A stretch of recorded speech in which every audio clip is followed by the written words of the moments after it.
உன் சந்ததி இவ்வளவா இருக்கும் என்று சொல்லப்பட்டபடியே தான் அநேக ஜாதிகளுக்கு தகப்பனாவதை நம்புவதற்கு ஏதுவில்லாதிருந்தும் அதை நம்பிக்கையோட விசுவாசித்தான். Faith is believing the word even though there are no favorable circumstances. சாதகமான சூழ்நிலைகள் இல்லாமல் இருந்த போதும் தேவனுடைய வார்த்தையை பற்றி கொண்டு அதையே விசுவாசிப்பது தான் விசுவாசம். சாதகமான சூழ்நிலை ஒன்றும் இல்லை, ஒன்றும் கைகூடி வர்ற மாதிரி தெரியல. நீங்கள் விசுவாசத்தில் ஏதாவது சாதிச்சவங்களை யாரையும் கேட்டு பாருங்கள், அவங்க சொல்லுவாங்க, ஆமாங்க ரொம்ப நாள் ஒன்றுமே தெரியல, எது நடக்கும்னே தெரியல, என்ன நடக்க போன ஒன்று கண்ணுக்கு ஒன்றுமே எட்டலை, ஒன்று நடக்கவே நடக்காதுதான் எல்லாம் சொல்கிறாங்க, பார்க்குறவங்கெல்லாம் நடக்காதுன்னு தான் சொல்கிறாங்களோ, நடக்கும்னு சொல்கிற ஒரு ஆள் கூட இல்லையே. சாதகமான சூழ்நிலை ஒன்றுமே இல்லையே, ஒரு சாதகமான சூழ்நிலை கூட இல்லையே. ஆபிரகாம் பார்க்குறான், மனைவியை ஏறெடுத்து பார்த்தா ஒரு சாதகமான சூழ்நிலையும் இல்லை, எல்லாம் சுருக்கம் விழுந்த அந்த அம்மா வயசாகி தள்ளாடிக்கிட்டு இருக்குது.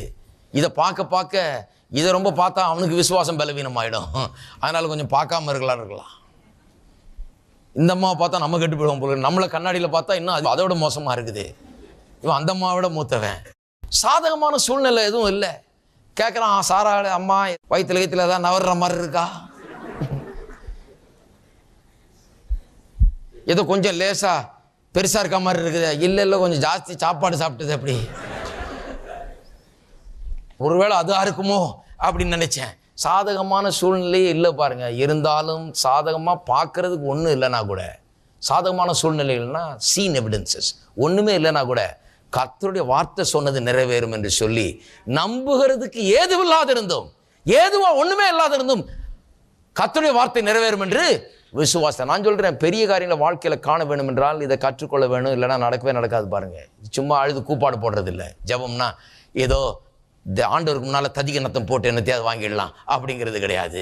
ஆண்டவர் சொல்கிறாரு, உனக்கு அற்புதத்தை எப்படி உண்டாக்குறது நான் கற்றுத்தர்றேன், என்னை போல் நீ எப்படி செயல்பட வேணும் என்று கற்றுத்தர்றேன், நான் இப்படி தான் செயல்படுறேன், நீ அப்படியே செயல்படலாம், நீ என் பிள்ளை, என்னை போல வாழ கற்றுக்கொள், விசுவாசத்தால் நீதிமான் பிழைப்பான். ஏனென்றால் விசுவாச தேவனுக்கு பிறந்த விசுவாச பிள்ளை, சிங்கத்துக்கு பிறந்த சிங்கம் இது.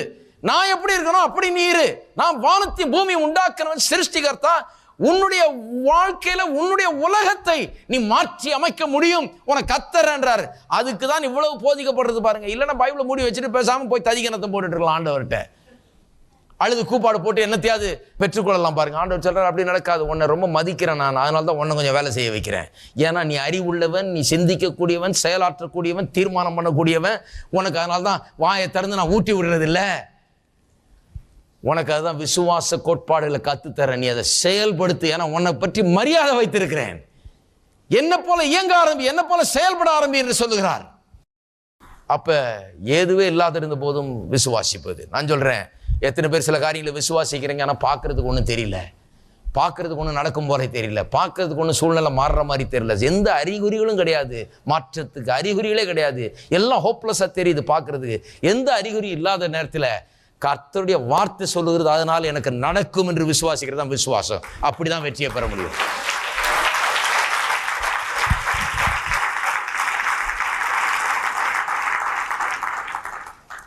ஐந்தாவது 19ஆம் வசனம், அவன் விசுவாசத்திலே பலவீனமாய் இருக்கவில்லை, அவன் ஏறக்குறைய 100 வயது உள்ளவனாய் இருக்கும்போது தன் சரீரம் செத்து போனதையும் சாராளுடைய கற்பம் செத்து போனதையும் எண்ணாதிருந்தான். Faith is believing the word in spite of contrary evidences. விசுவாசம் என்பது என்ன? absence of favorable evidences. அதாவது சாதகமான சூழ்நிலை இல்லாது இருக்கிறது ஒண்ணு, எதிர்மறையான சூழ்நிலை இருக்கிறது வேற ஒண்ணு. இது ரொம்ப ஸ்ட்ராங் பாருங்க. சாதகமான சூழ்நிலை இல்லைன்னா கூட கொஞ்ச நேரம் பேசாம இருந்தாலும் சரி, ஒன்றும் நடக்கிற மாதிரி தெரியல, நாளைக்கு எதாவது நடக்கும் போல இருக்கு, நாள் நினைக்க பேசாம இருக்கலாம். ஆனா எதிர்மாறா சூழ்நிலை இருக்குன்னா ஒன்னு விசுவாசிக்கிறீங்க, அதுக்கு நேர் எதிர்மாறா நடக்குது. ஒரு காரியத்தை நம்பி இருக்கிறீங்க, நம்பி அங்கே போறீங்க, அவங்க இல்லைன்றாங்க. எத்தனை பேர் இது மாதிரி சூழ்நிலையில் இருந்துருக்கிறீங்க? போய் அங்கே இது நடந்துரும் போறீங்க, அவங்க இல்லைங்கிறாங்க. அப்படியே முகத்தில் அப்படியே கதவை சாத்தின மாதிரி இருக்கு. அவ்வளோதான், இல்லை, முடியாது, நடக்காதுங்க, யாரும் தரமாட்டாங்க, ஒன்றும் பண்ண மாட்டாங்க, நடக்காது அப்படிங்கிறாங்க. அதுதான் எதிர்மறையான சூழ்நிலைகள். அப்போ காரியம் என்ன? எதிர்மறையான சூழ்நிலையில் இருந்த போதும் தேவனுடைய வார்த்தையே உண்மையே என்று நம்பி விசுவாசிப்பதுதான் விசுவாசம். எதிர்மறையான சூழ்நிலையில் மத்தியில சுகத்தை நம்பி கொண்டிருக்கீங்க, ஆனால் பார்க்கறதெல்லாம் வியாதி தான். சுகத்தை நம்பி கொண்டிருக்கீங்க, ரிசல்ட் எல்லாம் நெகட்டிவா வருது. சுகத்தை நம்பி கொண்டிருக்கிறீர்கள், டாக்டர் எல்லாம் நெகட்டிவா சொல்றாரு. பிசினஸ்ல ஏதாவது ஒரு வாசல் திறக்கும் நம்புறீங்க, ஆனா எல்லாம் சொல்றாங்க முடியாதுங்கிறாங்க. யாரும் லோன் தர மாட்டேங்கிறான், ஒரு ஆளும் கதவை திறக்க மாட்டேங்கிறான், ஒரு ஆள் கூட கொஞ்சம் முடியும் ஒரு வார்த்தையாவது கொஞ்சம் ட்ரை பண்ணுங்கன்னு கூட சொல்றதுக்கு ஆளு இல்ல. சிலருக்கெல்லாம் விளங்குது நல்லா, ஏன்னா அந்த பாதியில வந்திருக்கிறீங்க. ஆனா கர்த்தர் சொல்றாரு நடக்கும். கர்த்தர் நடக்கும் சொல்றதுனால அது நடக்கும். 100 வயசா இருந்தாலும் நடக்கும், 90 வயசா இருந்தாலும் நடக்கும். குழியில தூக்கி யோசேப்பு ஆழத்துல போட்டாலும் நடக்கும், ஜெயில போட்டாலும் நடக்கும், எங்க போட்டாலும் நடக்கும். கர்த்தர் சொல்றார் நடக்கும்னா நடக்கும். எந்த சூழ்நிலையும் பார்க்க கூடாது, நடக்கும். விசுவாசம் தான் பாருங்க. 100 வயது உள்ளவனா இருக்கும்போது, 100 வயது உள்ளவனா இருக்கும்போது எப்படி இருக்கும் பாருங்க. பாவம் தள்ளாடுற வயசுல அவன் தன் சரீரம் செத்து போனதையும், சரீரம் செத்து போயிடுச்சுன்னா with reference to child birth, பிள்ளை பெறுறதுன்னு வரும்போது இது as good as dead, செத்தது மாதிரி சரீரம். அதுதான் இருக்குது. இனிமே எங்க பிள்ளை பெறுறது? சரீரம் செத்து போன இன்னும் சாகலை, அவன் உயிரோட தான் இருக்கிறான். ஆனா பிள்ளை பெறுறது முடியாத காரியம். சரீரம் செத்து போயிருக்குன்னு 1000 பேர் சொல்றான், போச்சு அவ்வளவுதான், இனிமே என்னையான்றான். இல்ல இல்ல இல்ல, செத்து போல. கர்த்தர் மரித்தோரை உயிர்ப்பிக்கிற தேவன், இல்லாதவர்களை இருக்கிறவர்கள் போல அழைக்கிற தேவன். The God of the impossible, சாத்தியமாக்குகிற தேவன். மலைகளை பெயர்ந்து போ என்று சொன்னால் பெயர்ந்து போன்னு சொல்லியிருக்காரு. அப்பேற்பட்ட தேவன். நான் அவரை மாதிரி ஆளா இருக்கிறேன். நான் அவரை போல நான் இப்ப பேச ஆரம்பிச்சிட்டேன், அவரை போல விசுவாச ஆரம்பிச்சிட்டேன். அவருடைய வார்த்தை எனக்குள்ள வந்து விட்டது, தேவனுடைய வார்த்தை எனக்கு உண்டாயிருக்கிறது, என் இருதயத்தை நிரப்புகிறது, அதை நான் வாயில பேசுகிறேன். புதிய சூழ்நிலையை நான் உருவாக்க போறேன். அதான் விசுவாசம் பாருங்க. சரீரம் செத்து போனது எண்ணல, சாராளுடைய கற்பம் செத்து போனதையும் எண்ணல. எண்ணாது இருக்கும்போது ஒரு பெரிய அற்புதம் நடக்குது. சாராளுடைய கற்பத்தில் ஒரு அற்புதம் நடக்குது. அப்படியே சொல்லியிருப்பாருங்க, எண்ணாது இருந்தான். எண்ணாது இருந்தான்னா என்ன? யாராவது இல்லப்பா அவன் மனைவியுடைய கற்பம் செத்து போச்சுன்னு சொன்ன உடனே இவன் 1 2 3 4 10,000 வரைக்கும் கவுண்ட் பண்ணிட்டு இருந்தானா எண்ணாமல் இருக்கிறதுக்கு? பார்க்கும்போதெல்லாம் அதை எண்ணாதப்பா அப்படின்னு சொன்னா, அதான் ஒரு டாக்டர்கிட்ட ஒருத்தன் போனானா, அவனுக்கு மைண்டில் தான் கோளாறு, உடம்புல ஒன்றும் இல்லை. அவனுக்கு எப்படி சொல்கிறது? சொன்னால் அவனுக்கு விளங்குற மாதிரி சொல்லணும். அதனால் டாக்டர் சொன்னாராம், மாத்திரையை கொடுத்து இந்த மாத்திரையை காலையில் மாலையில் தினந்தோறும் சாப்பிடு. ஆனால் சாப்பிடும்போது குரங்க ஞாபகம் வச்சுக்கூடாது, குரங்க நினச்சி பார்க்கக்கூடாதுன்னு. இவன் குரங்க நினைக்கிறது இல்லை, இவர் சொன்னதுனால இப்போ சாப்பிடும்போதெல்லாம் குரங்க நினைக்கக்கூடாதுன்ற ஞாபகம் தான் வருது. குரங்க நினைச்சிட்றான், எல்லாம் கெட்டு போச்சு பாருங்க. அது மாதிரி எண்ணாது இருந்தான்னா உட்காந்துக்கிட்டு 10,000 வரைக்கும் எண்ணிட்டு இருந்தான்ல, அது எண்ணிட்டு இருக்கிறது. அது எண்ணாது இருந்தான் என்று சொன்னால் இந்த வயசு 100 வயசானது, தன்னுடைய சரீரம் செத்து போயிருக்குதுன்னு எல்லாரும் சொல்றது, சாராளுடைய கற்பம் செத்து போயிருக்குதுன்றது எல்லாரும் சொல்லுகிற காரியங்கள், இவைகளெல்லாம் ஒரு பொருட்டு என்று எண்ணாதிருந்தான். இவைகளெல்லாம் தன்னுடைய அற்புதத்திற்கு ஒரு தடையாக இருக்கும் என்று அவன் எண்ணவில்லை.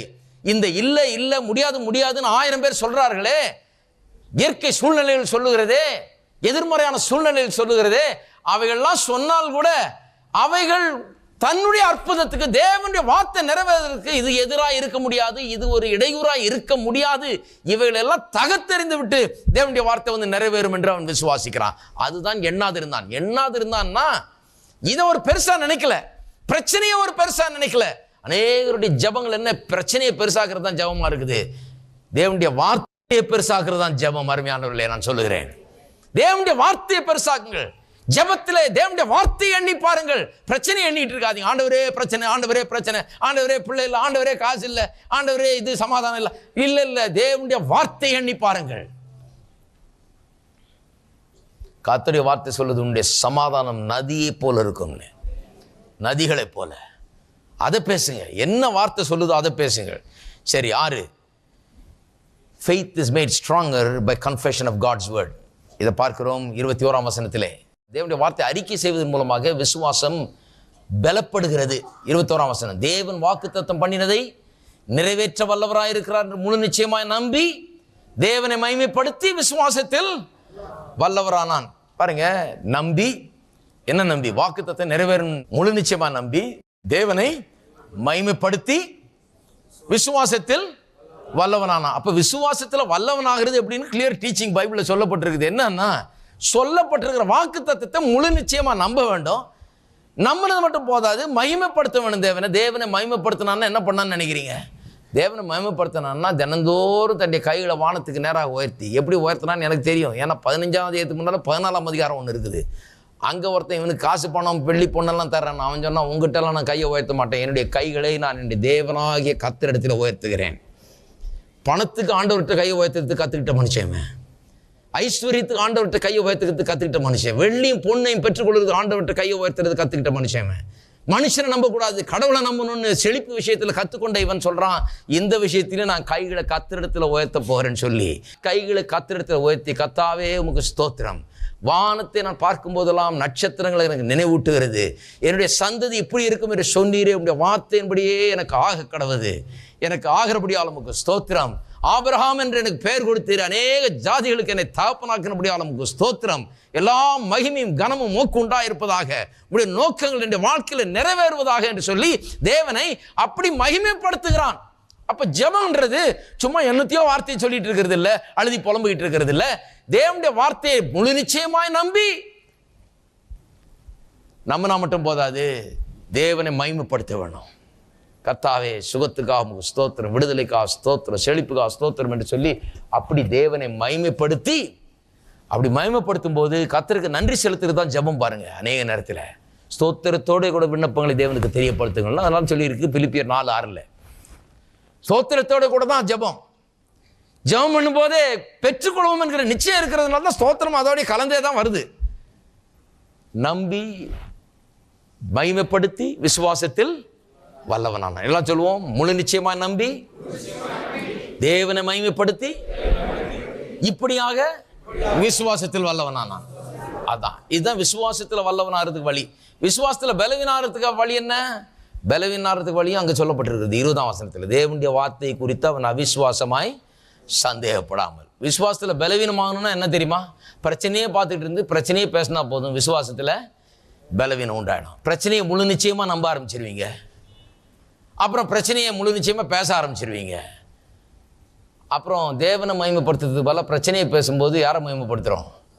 சாத்தானை தான் மகிமைப்படுத்த ஆரம்பிக்கிறோம். அப்போ விசுவாசத்தில் வல்லவர்களாக போகிறது இல்லை, எதில் வல்லவர்களாகிறோம்? அவிசுவாசத்தில் வல்லவர்களாகிடுறோம். இதெல்லாம் ரொம்ப முக்கியமாய் கற்றுக்கொள்ள வேண்டிய காரியங்கள். நாம்